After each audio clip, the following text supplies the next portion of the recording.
अस्सलाम वालेकुम मैं ਤੁਹਾਡਾ ਆਪਣਾ ਨਾਸਰ ਢਿੱਲੋਂ ਤੇ ਤੁਸੀਂ ਵੇਖ ਰਹੇ ਹੋ ਪੰਜਾਬੀ ਲਹਿਰ YouTube ਚੈਨਲ। ਜਿੱਦਾਂ ਤੁਹਾਨੂੰ ਪਤਾ ਪੰਜਾਬੀ ਲਹਿਰ ਦੀ ਟੀਮ ਕੋਸ਼ਿਸ਼ ਕਰਦੀ ਹੈ ਕਿ ਪਾਕਿਸਤਾਨ ਜਿਹੜੇ ਲੋਕ ਆਉਂਦੇ ਨੇ, ਜੇ ਆਪਾਂ ਸਿੱਖ ਸੰਗਤਾਂ ਦੀ ਗੱਲ ਕਰੀਏ ਇੱਥੇ ਗੁਰੂ ਘਰਾਂ ਦੇ ਵਿਜ਼ਿਟ ਜਾਂ ਵੈਸੇ ਪਾਕਿਸਤਾਨ ਦਾ ਵਿਜ਼ਿਟ ਕਰਦੇ ਨੇ, ਉਹਨਾਂ ਕੋਲੋਂ ਪੁੱਛੀਦਾ ਉਹਨਾਂ ਦੇ ਕਿਸ ਤਰ੍ਹਾਂ ਦਾ ਟੂਰ ਬਾਰੇ ਵੀ ਕਿਸ ਤਰ੍ਹਾਂ ਪਾਕਿਸਤਾਨ ਆ ਕੇ ਗੁਰੂ ਘਰਾਂ ਦੀ ਮਾਲੂਮਾਤ ਜਾਂ ਕਿਵੇਂ ਰਹਿਣ ਸਹਿਣ ਵੱਲੋਂ ਜਾਂ ਦੇਖ ਰੇਖ ਵੱਲੋਂ ਜਾਂ ਪਾਕਿਸਤਾਨ ਦੀ ਗੌਰਮੈਂਟ ਜਾਂ ਆਵਾਮ ਵੱਲੋਂ ਉਹਨਾਂ ਦਾ ਰਿਐਕਸ਼ਨ ਜਿਹੜਾ ਵਾ ਤੁਹਾਡੇ ਤੱਕ ਰੱਖੀਦਾ ਕਿਵੇਂ ਪਾਕਿਸਤਾਨੀਆਂ ਨੇ ਟਰੀਟ ਕੀਤਾ। ਸੋ ਅੱਜ ਸਾਡੇ ਨਾਲ ਮੌਜੂਦ ਨੇ ਸਰਾਬਦੀਪ ਗਿੱਲ ਸਾਹਿਬ ਜਿਹੜੇ USA ਤੋਂ ਸਾਡੇ ਕੋਲ ਪਾਕਿਸਤਾਨ ਆਏ ਨੇ। ਉਹ ਇਹਨਾਂ ਨਾਲ ਗੱਲਬਾਤ ਕਰਦੇ ਤੇ ਪੁੱਛਦੇ ਇਹਨਾਂ ਕੋਲੋਂ ਵੀ ਇਹਨਾਂ ਕਿਵੇਂ ਫੀਲ ਕੀਤਾ ਇੱਥੇ ਆ ਕੇ। ਸਤਿ ਸ਼੍ਰੀ ਅਕਾਲ। ਸਤਿ ਸ਼੍ਰੀ ਅਕਾਲ ਜੀ, अस्सलाम वालेकुम। ਵਾਲੇਕੁਮ ਸਲਾਮ, ਕੀ ਹਾਲ ਚਾਲ? ਠੀਕ बिल्कुल ठीक है जी। ਗਿੱਲ ਸਾਹਿਬ ਵੈਲਕਮ ਪਹਿਲਾਂ ਤਾਂ ਤੁਹਾਨੂੰ ਪਾਕਿਸਤਾਨ ਦੇ ਪਹਿਲੀ ਦਫਾ ਆਏ? ਪਹਿਲੀ ਵਾਰ ਆਏ ਜੀ। ਪਹਿਲੀ ਵਾਰ ਆਏ ਤੇ ਕਿਵੇਂ ਦਾ ਫੀਲ ਹੋ ਰਿਹਾ? ਬਹੁਤ ਅੱਛਾ ਜੀ, ਇੰਨਾ ਵਧੀਆ ਕਿ ਮੈਂ ਤਾਂ ਹੁਣ ਅਰਦਾਸ ਕਰਦਾ ਕਿ ਅਗਲੀ ਵਾਰ ਜੰਮਿਆ ਤਾਂ ਪਾਕਿਸਤਾਨ 'ਚ ਜੰਮਾਂ।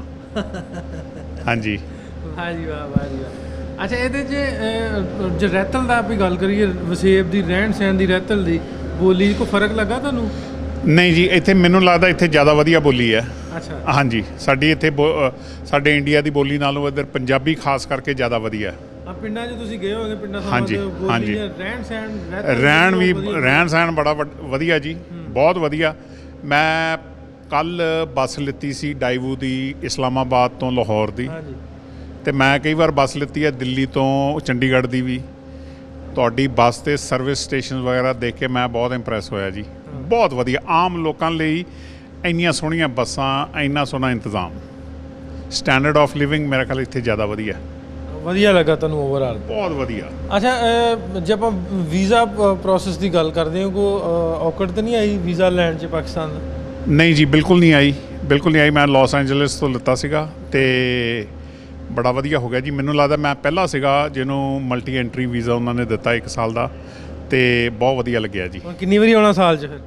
ਹਰ ਸਾਲ ਜੀ, ਹਰ ਸਾਲ। 1 ਸਾਲ ਦਾ ਤਾਂ ਮਿਲ ਗਿਆ, ਹੁਣ 1 ਸਾਲ 'ਚ ਇੱਕ ਵਾਰੀ ਆਉਣਾ? ਨਾ, ਫਿਰ ਆਇਆ ਕਰਾਂਗੇ ਜਦੋਂ ਮੌਕਾ ਮਿਲਿਆ, ਆਇਆ ਕਰਾਂਗੇ ਜੀ। ਇਨਫੈਕਟ ਮੈਂ ਹੁਣ ਪਲਾਨ ਕਰ ਲਿਆ ਕਿ ਜਦੋਂ ਵੀ ਪੰਜਾਬ ਜਾਣਾ, ਲੈਂਡ ਲਾਹੌਰ 'ਚ ਕਰਕੇ ਫਿਰ ਅੰਮ੍ਰਿਤਸਰ ਜਾਣਾ, ਫਿਰ ਉੱਧਰ।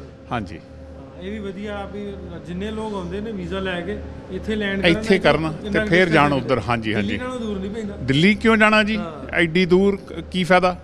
ਅੱਛਾ, ਇਹਦੇ ਵਿੱਚ ਜਿਹੜੇ ਸਾਡੇ ਅੰਬੈਸੀਆਂ 'ਚ ਬੈਠੇ ਨੇ ਸਾਡੇ ਅੰਬੈਸਡਰਸ ਨਾਲ, ਜਿਹੜੇ ਵੀਜ਼ਾ ਕੰਸਲਟੈਂਟ ਜਾਂ ਜਿਹੜੇ ਵੀ ਵੀਜ਼ਾ ਅਥਾਰਟੀਜ਼ ਨੇ, ਉਹਨਾਂ ਦਾ ਤੁਹਾਡੇ ਨਾਲ ਕਿਵੇਂ ਬਿਹੇਵ? ਮੈਂ ਜਿਵੇਂ ਤੁਹਾਨੂੰ ਦੱਸਿਆ ਸੀ ਜੀ, ਮੈਂ ਲਾਸ ਐਂਜਲਸ ਤੁਹਾਡੇ ਕੌਂਸੂਲੇਟ 'ਚ ਗਿਆ ਸੀਗਾ, ਤੇ ਕੌਂਸਲ ਜਨਰਲ ਨੇ ਮੈਨੂੰ ਦੇਖਦੇ ਸਾਰ ਆਪਣੇ ਆਫਿਸ 'ਚ ਬੁਲਾਇਆ, ਤੇ ਨਾਲ ਦੀ ਨਾਲ ਉਹਨੇ ਮੈਨੂੰ ਕਹਿੰਦਾ ਜੀ ਤੁਹਾਡੀ ਐਪਲੀਕੇਸ਼ਨ ਠੀਕ ਹੈ ਤੇ ਤੁਹਾਨੂੰ ਮਲਟੀ ਐਂਟਰੀ ਵੀਜ਼ਾ ਮਿਲ ਜੂਗਾ, ਪੈਸੇ ਜਮ੍ਹਾਂ ਕਰਾਓ। ਪੈਸੇ ਵੀ ਉੱਤੇ ਬੈਠੇ ਬੈਠੇ ਹੀ ਲੈ ਲਏ, ਤੇ without any problem, no problem at all. ਅੱਛਾ ਰਿਸਪੌਂਸ ਓਵਰਆਲ? ਬਹੁਤ ਅੱਛਾ ਰਿਸਪੌਂਸ। ਅੱਛਾ, ਇੱਧਰ ਆ ਕੇ ਜਦੋਂ ਲੋਕਾਂ ਦੇ ਵਿੱਚ ਗਏ ਆ, ਲੋਕਾਂ ਦਾ ਮਿਲਣ ਸੁਣਨ ਤੋਂ ਦੱਸਿਆ ਕਿ ਕਿਵੇਂ ਲੋਕ ਮਿਲਦੇ ਇੱਥੋਂ ਦੀ ਲੋਕਲ ਕਮਿਊਨਿਟੀ ਦੀ ਆਪਾਂ ਗੱਲ ਕਰੀਏ? ਬਹੁਤ ਅੱਛੇ ਜੀ, ਮੈਂ ਦੱਸ ਨਹੀਂ ਸਕਦਾ ਕਿੰਨੇ ਪਿਆਰ ਵਾਲੇ ਲੋਕ ਨੇ। ਫੋਟੋਆਂ ਕਰਾਉਂਦੇ? ਬਹੁਤ ਜ਼ਿਆਦਾ, ਬਹੁਤ ਜ਼ਿਆਦਾ, ਬਹੁਤ ਜ਼ਿਆਦਾ। ਤੇ ਮੈਨੂੰ ਵੀ ਸ਼ੌਕ ਹੈ ਆਪਣੇ ਲੋਕਾਂ ਨਾਲ ਫੋਟੋਆਂ ਖਿਚਾਉਣ ਦਾ, ਤੇ ਉਹਨਾਂ ਨੂੰ ਵੀ ਹੈਗਾ, ਤੇ ਬਹੁਤ ਵਧੀਆ ਲੱਗਦਾ। ਸੋ ਓਵਰਆਲ ਗਿੱਲ ਸਾਹਿਬ, ਗੁਰਦੁਆਰਾ ਸਾਹਿਬਾਨ ਦੇ ਇੰਤਜ਼ਾਮਾਤ ਵੀ ਤੁਹਾਨੂੰ ਵਧੀਆ ਲੱਗੇ? ਬਹੁਤ ਵਧੀਆ ਜੀ, ਬਹੁਤ ਬਿਹਤਰੀਨ। ਹਾਂਜੀ। ਅੱਛਾ, ਹੁਣ ਤੁਸੀਂ ਦੱਸੋ ਵੀ ਆਪ ਇੰਟਰਵਿਊ ਤੁਹਾਡਾ ਜਾਣਾ, ਆਪਾਂ ਅਪਲੋਡ ਕਰਾਂਗੇ ਪੰਜਾਬੀ ਦਾ ਚੈਨਲ, ਲੋਕ ਦੇਖਣਗੇ, ਕੀ ਸੁਣਾ ਦੇਣਾ ਉਹਨਾਂ ਲੋਕਾਂ ਨੂੰ ਜਿਹੜੇ ਆਉਣਾ ਚਾਹੁੰਦੇ ਨੇ?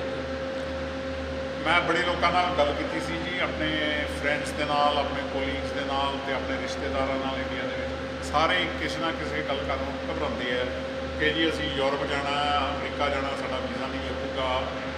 ਐਸੀ ਕੋਈ ਗੱਲ ਨਹੀਂ, ਮੇਰਾ ਖਿਆਲ ਸਾਰਿਆਂ ਨੂੰ ਬਗੈਰ ਕਿਸੇ ਫਿਕਰ ਤੋਂ ਇੱਥੇ ਆਵਾਂਗੇ। There is no problem, and ਬਹੁਤ ਵਧੀਆ ਮੇਰਾ ਐਕਸਪੀਰੀਅੰਸ। ਅੱਛਾ ਗਿੱਲ ਸਾਹਿਬ, ਜਿਹੜਾ ਕੋਰੀਡੋਰ ਦਾ ਰਸਤਾ, ਜਿਵੇਂ ਕੁਝ ਜਿਹੜੇ ਲੋਕ ਨੇ ਦਿਲ ਨੇ ਉਹਨਾਂ ਨੂੰ ਤੰਗ ਕਰਦਾ, ਉਹਨਾਂ ਦੀ ਉਹ ਦਿਲਾਂ ਦੀ ਦੂਰੀ ਜਾਂ ਤੰਗੀ ਕਰੀ ਵੀ ਜ਼ਰੂਰ ਹੋਏ। ਅੱਗੇ ਦੇ ਆਉਣ ਵਾਲੇ ਹਾਲਾਤ ਆਪਾਂ ਕਹਿੰਦੇ ਕਿ ਆਪਾਂ ਇਹਨਾਂ ਦੀ ਸੋਚ ਬਦਲ ਸਕਦੇ ਹਾਂ, ਕਿ ਐਸੀ ਕੋਈ ਗੱਲ ਨਹੀਂ। ਮੇਰਾ ਖਿਆਲ ਇਹ ਫਸਟ ਸਟੈਪ ਹੈਗਾ, ਇਹ ਹੁਣ ਦੂਰ ਹੀ ਹੋਣੀ ਹੈ, ਤੇ ਇਹ ਹੁਣ ਖਤਮ ਨਹੀਂ ਹੋਣਾ, ਕੰਮ ਫਿਰ ਸ਼ੁਰੂ ਹੋ ਚੁੱਕਿਆ, ਔਰ ਐਸਾ ਸ਼ੁਰੂ ਹੋਇਆ ਕਿ ਇਹ ਖਤਮ ਨਹੀਂ ਹੋ ਸਕਦਾ। ਬਹੁਤ ਮਿਹਰਬਾਨੀ ਗਿੱਲ ਸਾਹਿਬ।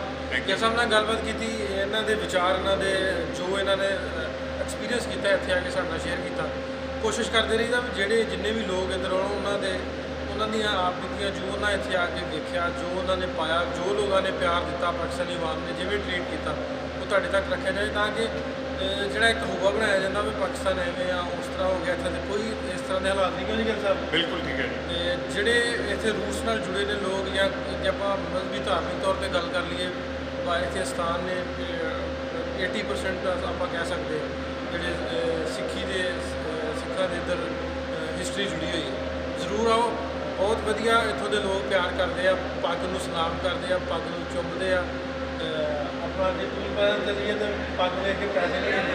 ਬਿਲਕੁਲ ਠੀਕ ਹੈ ਜੀ, ਬਿਲਕੁਲ ਗੱਲ ਤੁਹਾਡੀ ਠੀਕ ਹੈ। ਇਨਫੈਕਟ ਮੈਂ ਗਿਲਗਿਟ ਗਿਆ ਸੀਗਾ ਜੀ, ਤੇ ਪਾਇਲਟ ਨੇ ਮੈਨੂੰ ਕਿਹਾ ਕਿ ਤੁਸੀਂ ਕਾਕਪਿਟ 'ਚ ਆਓ, ਤੇ ਕਿਉਂਕਿ ਮੈਂ ਵੀ ਫਲਾਈਂਗ ਕਰਦਾ ਰਿਹਾ, ਤੇ ਉਹ ਕਹਿੰਦਾ ਮੇਰੇ ਨਾਲ ਕਾਕਪਿਟ ਦੇ ਵਿੱਚ ਆਓ ਤੇ ਤੁਹਾਨੂੰ ਉੱਥੋਂ ਦਿਖਾਵਾਂਗੇ ਸਾਰਾ ਕੁਝ। ਅੱਜ ਕੱਲ੍ਹ ਦੇ ਹਾਲਾਤ ਦੇ ਵਿੱਚ ਕੋਈ ਏਅਰਲਾਈਨ ਤੁਹਾਨੂੰ ਕਾਕਪਿਟ 'ਚ ਨਹੀਂ ਦਿਖਾਉਂਦੀ, ਬਹੁਤ ਸ਼ੁਕਰੀਆ, ਇੱਥੋਂ ਦੇ ਪਾਕਿਸਤਾਨ ਦੇ ਦਿਖਾਏ। ਬਹੁਤ ਸ਼ੁਕਰੀਆ ਜੀ। ਗਿਲ ਸਾਹਿਬ ਨਾਲ ਕੈਮਰਾਮੈਨ ਸਿਕੰਦਰ ਦੇ ਨਾਲ ਨਾਸਿਰ ਢਿੱਲੋਂ ਨੂੰ ਇਜਾਜ਼ਤ ਦਿਓ, ਮਿਲਦੇ ਆ ਫਿਰ, ਰੱਬ ਰੱਖੇ।